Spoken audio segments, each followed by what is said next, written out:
If you want to share the Axure widget library with other members of the team, how should you do it?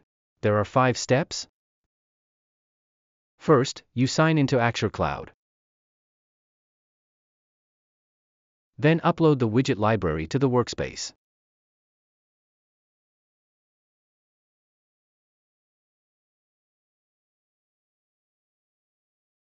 Then invite new team members to join the workspace. You can set their permissions.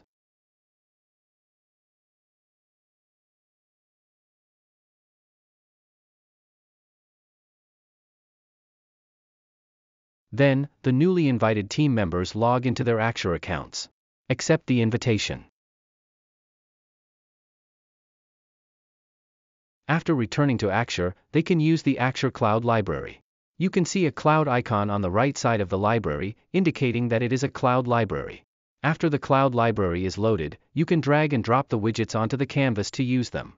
In this way, as long as they are invited team members, they can use and edit this widget library.